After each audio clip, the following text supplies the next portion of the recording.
내가 하나님을 의지하여 그의 말씀을 찬송하며 여호와를 의지하여 그의 말씀을 찬송하리이다. 하나님은 영이시니 예배하는 자가 신령과 진정으로 예배할지니라.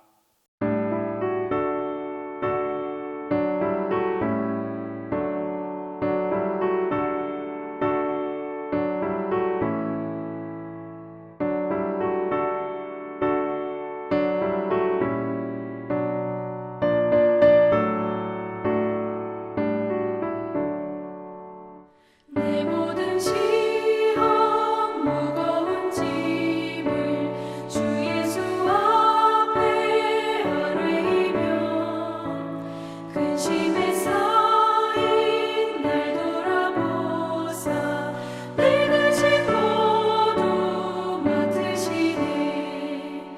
무거운 짐을 나 홀로 지고 견디다 못해 쓰러질 때 불쌍히 여겨 구원해 주리. 은혜의 주님 오직 예수. 내 모든 괴로움 닥치는 환난 주 예수 앞에 아뢰이며 주께서 친히 날 구해 주사 넓으신 사랑 베푸시네. 무거운 짐을 나 홀로 지고 견디다 못해 쓰러질 때 불쌍히 여겨 구원해 주리. 은혜의 주님 오직 예수.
감사하신 하나님 아버지, 아버지만이 오직 찬양 받으시기에 합당하고 오직 옳으신 분이심을 고백드립니다. 이전에 없었던 길고 무더웠던 날씨 속에서도 지켜주시고 폭우 속에서도 안전하게 품어주셔서 감사합니다. 하나님께서는 우리가 살아가는 데 필요한 모든 것을 주시는 좋으신 하나님이심을 찬양합니다. 하지만 우리가 발을 딛고 설 수 있는 땅, 숨 쉴 수 있는 공기, 마실 수 있는 물과 같은 자연을 허락하여 주셨지만 소중한 줄 모르고 인간의 편리함만을 추구하는 동안 병들게 하였음을 고백하오니 무분별함과 무지함을 용서하여 주십시오. 또한 세상 것들을 염려, 걱정하고 근심하며 하나님 나라와 그 의를 구하지 못하고 전심으로 주님을 향하지 않았고 두 마음을 품고 살았음을 용서하여 주십시오. 이러한 저희들이지만 늘 오래 기다려 주시며 친히 찾아와 주셔서 은혜 주시고 회복케 하시니 감사합니다. 선지자 죽이기를 두려워하지 않고 수많은 선지자를 죽였던 아합과 그의 부인 이세벨이 득세하던 엘리야의 때처럼 이 세상은 하나님을 두려워하지도 않고 인간들의 유익과 의를 위해서라면 어떠한 수단과 방법도 가리지 않으며 하나님은 틀리시고 내가 옳다 하는 것 같습니다. 아버지 하나님, 저희들을 깨우쳐 주시고 불쌍히 여겨 주셔서 은혜 베풀어 주십시오. 엘리야를 찾아와 주시고 먹이시고 보호하시고 갈 길을 한 단계 인도하여 주신 것처럼 저희들도 각자가 처한 상황과 위치에서 기도와 말씀 묵상 가운데 이러한 은혜를 누릴 수 있도록, 그리고 하나님의 온전한 자녀들로 승리할 수 있도록 하여 주십시오. 무엇보다 원도지 목사님의 건강이 온전히 회복되게 하여 주시고 목사님을 향한 기도와 사랑 가운데 저희 교회가 더욱 하나 되고 성숙한 믿음의 공동체가 되게 하여 주십시오. 하나님이 기뻐하시는 우리 교회가 되길 원합니다. 하나님의 말씀은 우리 발의 등이요 빛이 됨을 고백합니다. 오늘 또 목사님을 통해서 주시는 말씀으로 우리 삶에 희미한 것들이 물러가게 하시며 안개처럼 우리 눈앞을 가린 세상적인 생각과 마음이 모두 사라지게 하여 주십시오. 말씀을 선포하실 목사님께 함께하여 주셔서 진리의 파수꾼의 사명을 늘 감당하실 수 있도록 건강과 성령 충만함을 허락하여 주십시오. 이 모든 것들을 감사드리며 예수님의 이름으로 기도드립니다.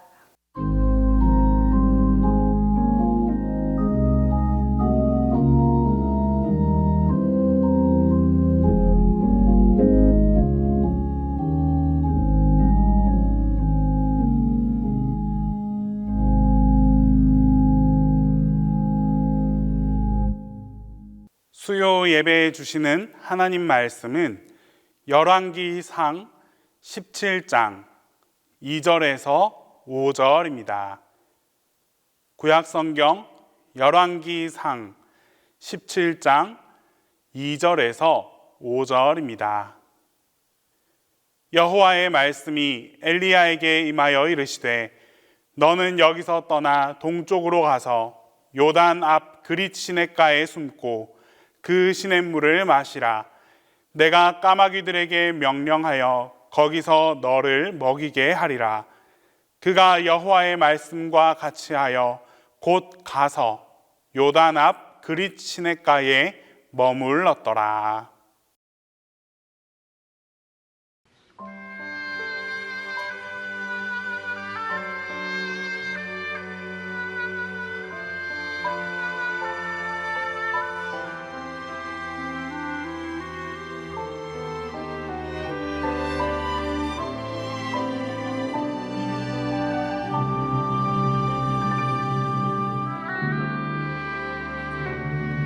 세상에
자, 2024 이제 수요 성경 공부 이제 가을 학기입니다. 그리고 오늘은 첫 시간으로 엘리야를 시작할 텐데 그릿 시냇가라고 하는 제목으로 우리가 함께 성경을 공부하며 나아가도록 하겠습니다.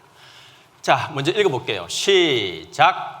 길앗에 우구하는 자 중에 디셉 사람 엘리야가 아합에게 말하되 내가 섬기는 이스라엘의 하나님 여호와께서 살아 계심을 두고 맹세하노니 내 말이 없으면 수년 동안 비도 이슬도 있지 아니하리라 하니라. 자, 여기에 이제 드디어 그 앞에는 이 엘리야라고 하는 인물에 대해서 아무도 몰랐습니다. 이 열왕기상 17장 여기에 와서 엘리야라고 하는 인물이 등장하게 되는데 앞에 전반부에 뭐라고 되어 있어요? 길르앗에 우거하는 자 중에 디셉 사람 엘리야. 이 말이 무슨 말일까요? 예? 우리 최병환 의사님은 고향이 어디라고 했죠? 저쪽 충청도라고 했죠? 예, 그러니까 충청대 그냥 이런 겁니다. 그 지역의 사람에 보통 우리 옛날에는 다 우리 어머님들 자기 이름이 없이 무슨 댁 그렇게 불렀잖아요. 네, 그거 마찬가지입니다. 또 저를 또 비유로 하면 저 같은 경우 여기 비유하면은 경상남도에 거주하는 자 중에 산청에 사는 사람 정성조 이렇게 표현할 수도 있을 겁니다. 다시 말해서 이 사람이 유명한 사람이라는 말이에요? 아니면은 별 볼 일 없는 사람이란 말이에요? 별 볼 일 없는 사람 중에서도 아주 별 볼 일 없는 사람이었습니다. 그리고 지금도 이 길르앗에 우거하는 자 중에 디셉이라고 하는 지역에 대해서 아직까지도 정확한 지명을 알 수 없는 곳이기도 합니다. 그냥 이렇게 성경에 나와 있으니까 그런가 싶다 하고 말 그대로 촌 사람입니다. 자, 이런 사람이 어느 순간에 하나님의 명령을 받고 누구한테 찾아가게 됩니까? 아합에게 가서 말을 하게 됩니다. 내가 섬기는 이스라엘 하나님 여호와께서 살아계심을 두고 맹세하노니 내 말이 없으면 수년 동안 비도 이슬도 있지 아니하리라 하니라. 자, 우리 이스라엘에 다녀오신 분들 여기 보니까 보통 한 반턴 정도는 넘으신 것 같아요. 그죠? 갔다 오신 분도 있고 갔다 오지 않으신 분도 있는데 이스라엘은 우기가 있고 금기가 있습니다. 이 말은 우리가 앞에서 수없이 말해서 그래도 어느 정도는 기억하고 계실 분도 있을 줄 압니다. 우기는 언제였죠? 10월 달부터 거의 10월 달부터 그 다음 해 3월 달까지가 우기라고 합니다. 우리로 치면 한겨울이잖아요. 하지만 물론 이스라엘도 그 기간을 겨울이라고 하지만 기온은 우리처럼 영하로 떨어지지는 않습니다. 보통 한 15도, 20도 그 밑으로 그렇게 산산할 때입니다. 하지만 이때를 겨울이라고 칭하고 우기라고 칭합니다. 10월부터 3월까지 이때는 비가 무척 많이 옵니다. 1년에 내릴 비가 이때 다 오는 거예요. 그리고 우리가 성경에서 보면은 찬송에서도 나오고 우리가 항상 익게 들고 있는 게 이른 비와 어떤 비? 네, 이건 잘 아시네. 이른 비와 늦은 비가 바로 이 우기 때 내리는 비인데 이른 비는 10월부터 한 11월 달 2달 정도에 내리는 비가 이른 비예요. 그리고 난 다음에 한 2월부터 3월까지 내리는 비가 늦은 비입니다. 그리고 12월부터 1월달, 2월달까지 또 내리는 비를 겨울비, 겨울 장맛비라고 표현하기도 합니다. 그래서 이런 비 때는 파종을 하기 위해서 땅을 다시금 개간할 수 있게끔 땅이 부드러워질 수 있게끔 비가 내리고 씨를 뿌릴 수 있게끔 할 수 있게 합니다. 그리고 난 다음에 늦은 비는 곡식이 이제 커가서 마지막에 또 물이 필요하겠죠. 그때 이제 곡식이 더 여물게 하는 늦은 비가 이 사람들한테는 내리지 않으면은 곡식을 추수를 할 수 없는 형편이 이 사람들의 형편입니다. 그러니까 이 엘리야가 한다는 소리가 그것도 1년도 아니고 몇 년 동안요? 수년. 성경에는 그래서 보면은 한 3년 정도로 표현하고 있습니다. 1년도 이와 같은 비가 내리지 않으면 이 사람들은 살아갈 수가 없습니다. 자기들뿐만 아니라 자기들이 갖추고 있는 가축들도 짐승들도 살아갈 수 없는 것이 바로 이 이스라엘 팔레스타인 지역의 땅입니다. 그리고 여기서도 우리가 성경을 또 보면서 비도 또 뭐가 있어요? 이슬도라고 표현되어 있죠. 비면 비지, 이슬은 또 뭐냐라고 표현할 수도 있을 텐데 이것도 우리가 좀 기억하고 넘어가시면 좋을 것 같아요. 뭐냐 하면 비는 아까 말한 대로 우기 때 내리는 것을 비라고 하고, 이 이슬은 그 다음에 우기가 있으면 또 뭐가 있어요? 건기가 있겠죠. 건기는 또 언제겠어요? 그걸 빼면은 건기입니다. 그러니까 한 4월부터 9월, 10월까지가 이때가 이제 건기인데, 이때는 이스라엘 사람들의 차를 갖다가 목사님도 지금 몇 번 얘기해서 알겠지만 차에 우리 비 올 때 이렇게 하는 와이프 있죠?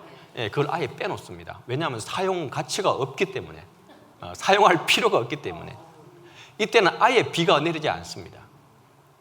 하지만 이슬이라고 표현한 것은 성경에 그냥 표현한 게 아니라 이때는 4월부터 9월까지 이때는 기온이 30도 이상 올라갑니다.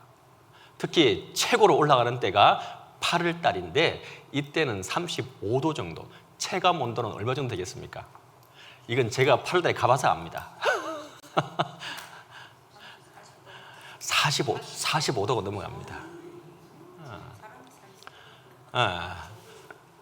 그 더운 바람이 어떤 건지 여러분들은 절대 8월 달에 이스라엘 가시면 안 됩니다. 만약에 나중에 갈 때가 있더라도 절대로 8월 달에 가시면 안 됩니다.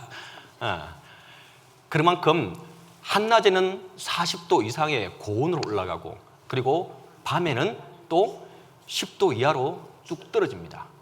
그리고 기온차가 심해지면은 이파리에 뭐가 생겨요? 예, 이슬이 맺히게 됩니다. 그 이슬은 아주 귀한 거예요.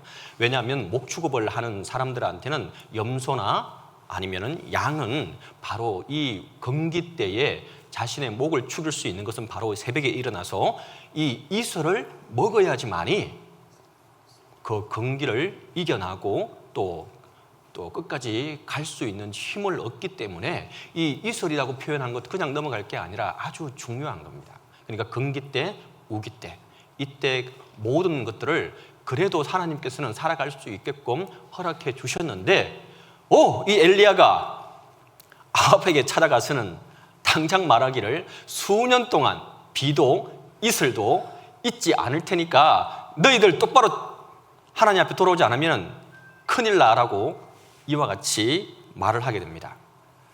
자, 그리고 난 다음에 이렇게 충격적인 말을 하고 난 다음에 이 아합 왕은 어떻게 생각했겠습니까? 왜냐하면 이 아합은 우리가 알고 있듯이 누구랑 결혼하게 되었죠? 예, 이세벨은 어느 나라의 왕이에요? 어느 나라의 왕의 딸입니까? 이스라엘 위쪽에 있는 나라예요. 레바논. 예, 바로 위쪽에 있는 동네인데 거기 레바논에 있는 왕의 딸입니다. 이세벨이라고 하는 것은. 그래서 이세벨은 이렇게 시집 오면서 그냥 온 게 아니라 그 조건부로 자기가 섬기는 어떤 신을 가지고 왔죠? 바알. 왜 아무것도 모르는 것처럼 그렇게 가만히 계세요? 다 알고 있는 거잖아. 예, 바알이라고 하는 신을 모시고 오게 되었어요. 근데 이 바알이라고 하는 신은 그 당시 이스라엘은 조그마한 소국이고 저 위쪽에 큰 제국을 유지하고 있는 나라들은 이 이스라엘보다 거의 1000배 정도 큰 나라들입니다. 엄청나게 큰 나라들이고 큰 제국을 유지하고 있는 나라에서 섬기고 있는 신이 바로 이 바알이라고 하는 신입니다. 바알과 아세라.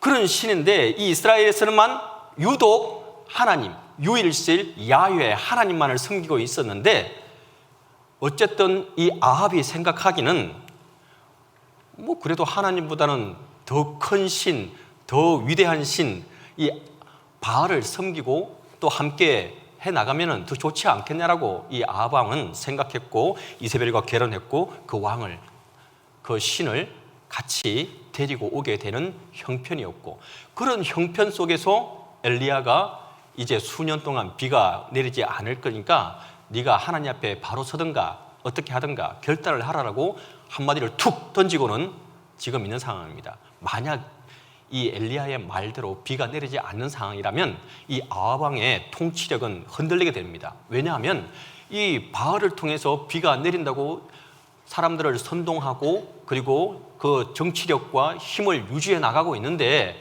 만약에 이 엘리야의 말대로 비가 내리지 않으면 어떻게 되겠습니까? 자기의 그 권력과 왕위의 모든 것들이 위태롭게 되는 상황이 지금 이런 상황입니다. 자, 여기 그림을 하나 좀 보여드릴게요. 여기가 어디냐 하면은 바알백이라고 하는 곳입니다. 그 레바논에 있는 아까 말한 바알 신을 모시는 성전입니다. 여러분들 이걸 아셔야 돼요. 우리가 성경을 읽을 때 우리가 하나님 중심으로 이스라엘 민족 중심으로 우리가 성경을 읽다 보니까 그 주위에 있는 나라들이 얼마나 크고 얼마나 더 위대한 문화를 형성하고 제국을 형성했는지를 우리가 잊어버릴 때가 참 많습니다. 그 당시 이 바알백은 솔로몬 성전보다 적어도 10배 이상은 큰 곳입니다. 이게 지금 저 위에 사람이 보입니까? 서 있는 사람이? 네.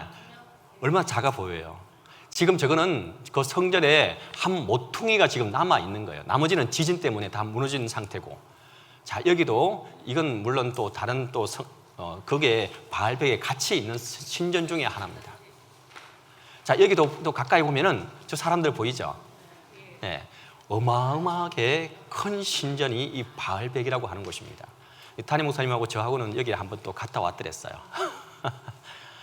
그만큼 이 주위의 나라들은 엄청난 신을 모시고 있군 그런 형편에 이 엘리야가 이와 같이 툭 등장해서 한마디를 던지고는 이제 이 아합 왕의 동태를 살피고 있는 상황이었어요. 자, 그런데 하나님께서는 이런 상태에서 엘리야에게 또 명령을 하게 됩니다. 읽어볼게요. 시작.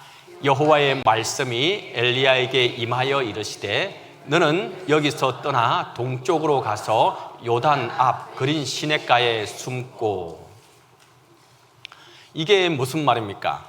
하나님께서 엘리야를 갖다가 아합 왕에게 찾아가서 내 말이 없이는 수년 동안 비도 이슬도 내리지 않게 하겠다라고 툭 던지게 해놓고는 아합 왕궁에서 아니면 그 도시에서 더 엘리야가 선포하고 하나님의 말씀이 이렇다라고 사람들을 선동하고 아합 왕을 갖다가 혼내줘야 돼도 모자랄 판에 하나님께서는 다음에 명령을 내리게 됩니다. 엘리야야, 됐다마. 너는 이제 저 동쪽으로 가서 요단 앞 그릿 시냇가에 숨어 좀 있으라 라고 하나님께서는 엘리야를 보내시게 됩니다. 여러분 같으면 어떻게 하겠습니까? 하나님, 이거는 좀 아니지 않습니까? 지금 나에게 하나님께서 더 능력을 주고 힘을 줘서 저 아합 왕과 싸워서 이길 수 있게끔 하나님께서 역사하고 내 말이 맞다는 것 갖다가 하나님께서 증명해야 할 텐데 왜 하나님께서 이제는 그렇게 말을 해놓고는 숨어 있으라고 하십니까? 라고 말해줄 수도 있을 것입니다. 또 우리도 그렇지 않습니까? 우리가 주의 일을 많이 다들 여기 앉아 있는 분들은 정말 다들 중직에 계신 분들이고 적어도 교회에 2번, 3번 이상은 오시는 분들이고 더 관심이 있는 분들이라고 생각합니다. 우리도 주의 일을 한다고 얼마나 하나님, 우리가 기도할 때 이렇게 기도하지 않습니까? 하나님, 내가 주의 일을 할 수 있게, 감당할 수 있게 뭘 달라고요? 능력을, 힘을 주십시오라고 우리가 기도하고 또 기도합니다. 물론 그렇게 기도해야 하고 우리가 또 바라면서 그 일들을 감당해 나갈 힘을 달라고 기도해야 합니다. 하지만 우리의 실상은 어떻습니까? 우리의 현실은 어떻습니까? 우리가 더 낭망하고 힘들어질 때가 더 많지 않습니까? 주의 일을 우리가 진실로 하는 사람에게 하나님께서는 이 엘리야를 통해서 오늘날 우리에게 말씀해 주시고 싶은 것은, 정말 필요한 것은 우리가 그 일을, 사역을 하는 것보다 우리 자신이 하나님 앞에 누구인지를 알게 하시기를 원하는 게 하나님의 뜻이라는 것이었습니다. 어설픈 열정으로 주의 일을 폼나게 하고 싶지만 하나님은 그렇게 하는 걸 원치 않으시고, 내가 누구이고 내가 하나님 앞에 어떤 사람인지를 네가 돌아보고 바르게 알게 하게, 그리고 그렇게 키우시기를 원하시는 것이 바로 이 엘리야를 통해서 하나님께서 이 그릿 시냇가에 숨으라고 하신 목적입니다. 전능하신 하나님이십니다. 하나님이 일을 못해서, 능력이 없어서 엘리야를, 우리를 막 일하게 하실 필요는 없을 것입니다. 내가 없어도 하나님의 일은 얼마든지 할 수 있다는 생각을 우리가 꼭 생각할 수 있기를 바랍니다.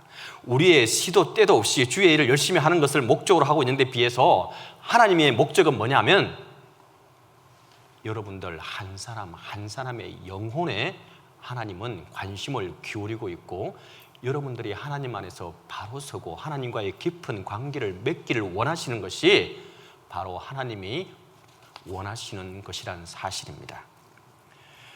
우리는 사람들에게 주목받는 것을 좋아하고 이름 나는 것을 또 좋아하는 경우도 있습니다. 내가 앞장서서 무언가를 해야 할 때도 있고, 왜 내가 그렇게 할 때 내 열심으로 이렇게 할 때가 있지 않습니까? 하지만 그것이 내 열심으로 거쳐야지, 내가 이렇게 따라오고 내가 이렇게 하나님 앞에 열심으로 하는데 왜 너는 그렇게 하지 못하느냐라고 우리가 상대방을 또 비방할 때도 우리가 있지 않습니까? 하나님께서는 그걸 원하는 것이 아니라, 네가 하나님 안에서, 여러분들이 하나님 안에서 하나님과의 관계 속에서 그 일에 거기서 끝나는 것입니다. 내 열정을 다른 사람들에게 투영하지 마시기 바랍니다. 그것처럼 상대방을 힘들게 하는 경우도 없는 것을 우리가 신앙생활을 하면서 느끼고 있지 않습니까?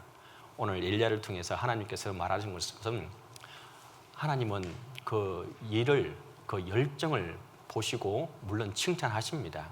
하지만 그보다 더 먼저 사람을, 하나님과의 관계를 회복하기를 원하시는 것이 바로 하나님의 방법이라는 사실입니다. 그리고 여기가 그릿 시냇가라고 지금 적혀 있죠.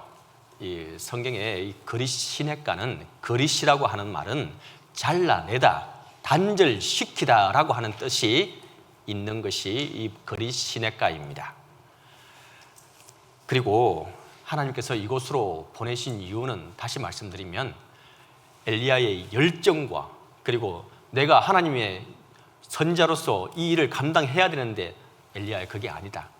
지금 이 시간은 네가 관계했던 모든 것들을 내려놓고, 그리고 네가 이때까지 해왔던 모든 것들을 다 뒤로 하고 끊어버리고 잘라내고 오로지 너와 나만 집중하며 이곳에서 훈련받기를 원하시는 것이 바로 하나님의 방법이었고, 엘리야를 이곳으로 보내신 이유였습니다. 자, 그리고 난 다음에 하나님께서는 이제 이 엘리야를 조금 더 훈련을 시키게 됩니다. 읽어보겠습니다. 시작. 그 시냇물을 마시라. 내가 까마귀들에게 명령하여 거기서 너를 먹이게 하리라. 자, 이제 그곳에 오게 하시고 난 다음에 시냇물을 마시게 합니다. 근데 이 시냇물도 우리가 이렇게만 우리가 표현되어 있으니까 이게 뭔지 정확하게 좀 제가 조금만 설명을 드리면, 계속 말씀드리지만 이스라엘 가보신 분들은 아실 거예요. 아까 말한 대로 우기가 있고 건기가 있고, 그리고 이 우기 때, 비가 올 때만 시냇물이 흘러가는 곳이 있습니다. 그것을 와디라고 합니다. 이제 들어보셨죠? 한 번씩은. 예, 와디라고 합니다. 와디. 예, 와디. 예, 그래서 이 우기 때 시냇물이 흘러갑니다. 그런데 건기 때는 어떻게 되겠습니까? 그 물은 말라버리고 다시 자갈밭으로 변하는 게 바로 이 시냇물일 것입니다. 물론 또 샘이 있어서 계속 나오는 것도 있지만 보통의 계곡의 시냇물은 이 와디와 같은 것이었고 우기 때만 흘러가는 물입니다. 그러니까 이 엘리야가 이곳에서 있는 동안에 이 물은 무한정 내려가는 물이 아니라는 사실입니다. 그리고 여기 또 까마귀를 하나님께서 명령해서 이 엘리야에게 먹을 것을 준다고 하셨는데 왜 하나님은 해필 다른 새들도 많은데 이 까마귀를 갖다가 보내셨을까요? 여러분들 혹시 아세요? 이 까마귀가 잡식성이라는 거 알고 계세요? 그리고 이 까마귀는 산 짐승을 먹을까요? 죽은 짐승을 먹을까요?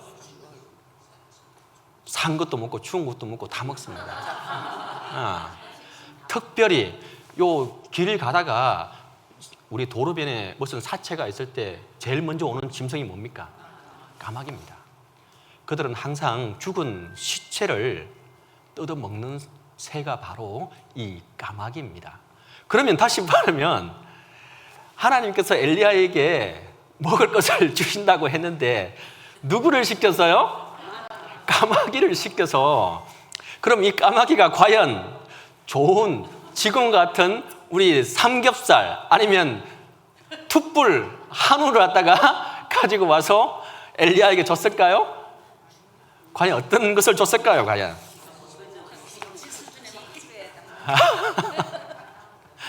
한번 생각해 보세요. 그러니까 이런 것들도 우리가 성경을 읽을 때 그냥 넘어가면 안 되는 부분들이에요. 물론 하나님께서 좋은 것으로 또 공급해 줄 수도 있습니다. 하지만 이 까마귀라고 하는 짐승의 습성은 죽은 고기를 먹는 짐승입니다. 새입니다. 그러니까 이 엘리야에게 하나님께서 물론 또 좋은 것도 주시겠지만 기본적으로 이 까마귀라고 하는 짐승의 습성상 좋은 것을 가져왔을 리는 또 없었을 것입니다.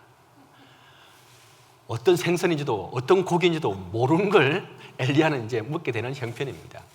그래서 오직 그래도 매 시마다 때마다 이제 이 엘리야는 까마귀가 오기만을 기다리고 또 기다리면서 오직 하나님의 공급하심을 기대하고 고대할 수밖에 없는 장소가 바로 이 그릿 시냇가가 되었다는 사실입니다.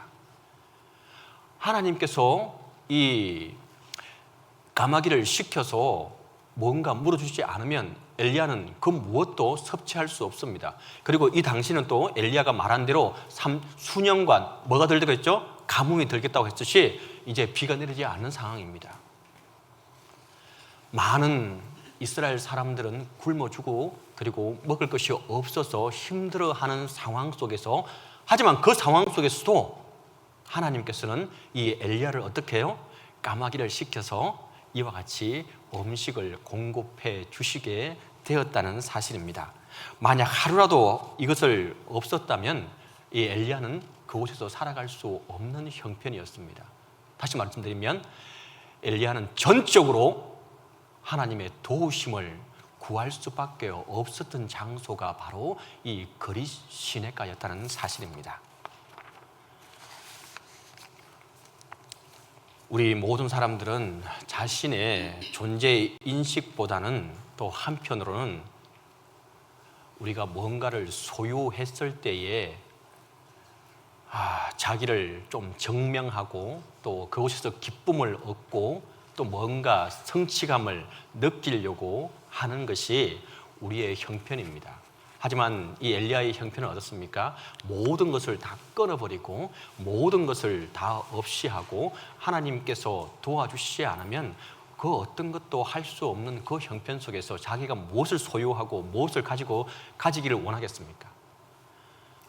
하지만 우리는 아직도 많은 것들을 소유하기를 원하고 그 소유 속에서 우리는 성취감도 기쁨도 또한 하나님이 우리를 축복해 주셨기 때문에 이와 같이 많은 것들을 누리며 살아갈 수 있게 해주셨다라고 생각하며 살아가는 경우가 많습니다. 물론 좋은 높은 지위에, 그리고 좋은 대학에, 또 좋은 직장에, 좋은 형편 속에서 살아가는 것이 결코 하나님께서 함께 해주시지 않았다는 게 아닙니다.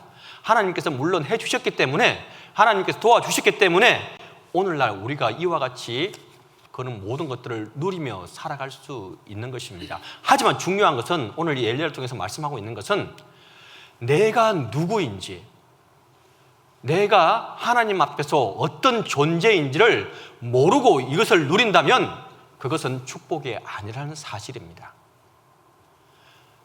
엘리야는 이것을 알게 하시기 위해서 하나님께서 엘리야를 그곳 그릿 시냇가로 보내시고 모든 것들을 단절시키고 모든 것들을 끊으시고 오로지 하나님께서 공급해 주시지 않으면 살아갈 수 없는 형편으로, 사정으로 훈련시키고 싶게 되었던 것입니다.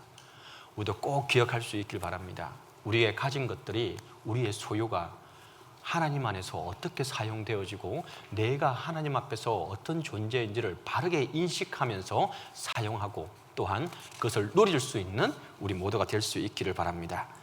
그릿 시냇가에서 하나님 앞에 서 있는 자기의 존재를 인식하고 또 자기를 보호하시고 양육하시는 하나님을 인정할 때 우리는 진정으로 하나님의 사람이 되어 가는 것입니다. 이것을 하나님께서는 원하시는 것입니다. 앞에 우리가 1절에서 길르앗에 거주하는 어떤 사람? 디셉 사람이라고 했죠. 그때는 말 그대로 그냥 저 촌사람으로 표현되었지만 17장 열왕기상 17장 24절 끝에 가서는 어떻게 기록되어져 있냐면 하나님의 사람 엘리야라고 기록되어져 있는 것을 보게 됩니다. 바로 이와 같은 장소에서 이와 같은 훈련을 경험하고 나서야 엘리야는 진정으로 하나님의 사람으로 불리움을 받게 되었다는 것입니다. 우리가 살다 보면 내가 지금 있는 곳이 마치 외롭고 힘든 그릿 시냇가 같다고 느껴질 때가 분명히 있을 것입니다. 그리고 지금까지 여러분들 인생 중에서 살아오시면서 그와 같은 경험을 왜 한 번이라고 하지 않았겠습니까? 우리 근사님도 아팠을 때 어땠어요? 그죠? 그런 경우도 마찬가지고 여러 가지 형편들 속에서 그릿 시냇가에 있는 것과 같이 모든 것이 단절되고 모든 것이 끊어진 그런 아픔을 겪으면서 우리가 어느 순간이든 살아왔을 것입니다. 바로 그때에 하나님께서 역사하시고 하나님께서 우리를 도우시고 하나님께서 우리와 함께 하신다는 사실을 우리가 꼭 기억하기 바랍니다. 그 시간은 사실상 하나님께서 우리를 보호하는 시간입니다. 우리를 하나님의 사람으로 만들고 양육하시는 시간이라는 사실을 기억할 수 있기를 바랍니다. 인생의 그릿 시냇가는 패배의 장소가 결코 아닙니다. 하나님이 나를 빚으시고 다듬어 가시고 디셉 사람, 산청 사람이 아니라 하나님의 사람으로 바꾸어 가시는 시간이라는 사실을 우리가 꼭 기억하면서 우리가 그 시간이 왔을 때에 우리의 믿음이 흔들리지 않고 이 엘리야와 같이 하나님의 말씀에 순종하며 다시금 새 힘을 얻는 하나님과의 깊은 관계를 회복하는 우리 모두가 될 수 있기를 간절히 바랍니다. 사랑과 은혜가 많으시고 좋으신 아버지 하나님, 감사하고 감사합니다. 우리의 그릿 시냇가가 우리의 인생 중에 찾아올 때에 불평하고 힘들어하고 낙담하는 것이 아니라 바로 그 시간이 하나님이 역사하시고 하나님의 도움의 손길이 함께 한다는 사실을 기억하는 우리의 인생이 되고 삶이 될 수 있도록 하나님 인도하여 주시고 함께해 주시옵소서. 이 자리에 함께하는 우리 모두에게 하나님의 도우심과 은혜가 늘 항상 함께하기를 간절히 바라고 이 모든 말씀을 예수님의 이름으로 기도드립니다. 아멘.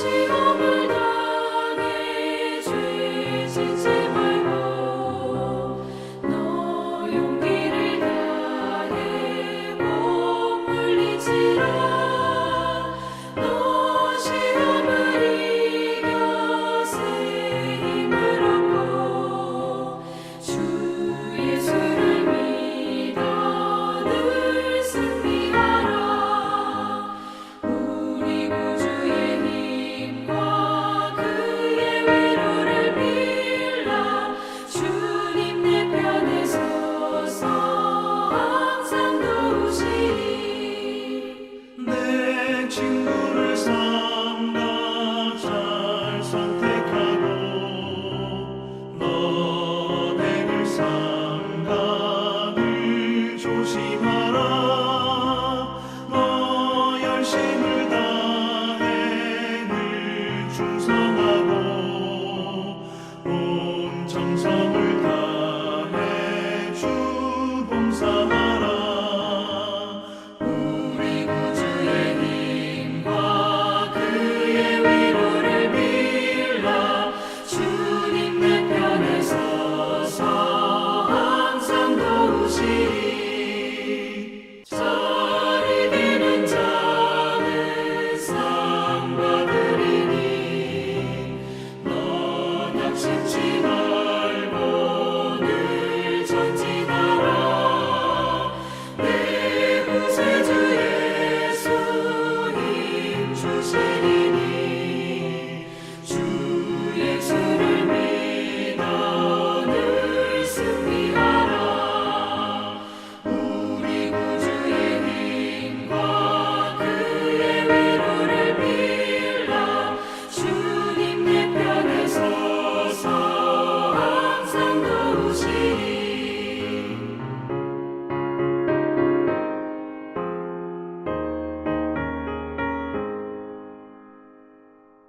이제는 우리 주 예수 그리스도의 은혜와 하나님의 사랑과 성령의 교통하심이 이제부터 영원토록 함께 있기를 간절히 축원하옵나이다.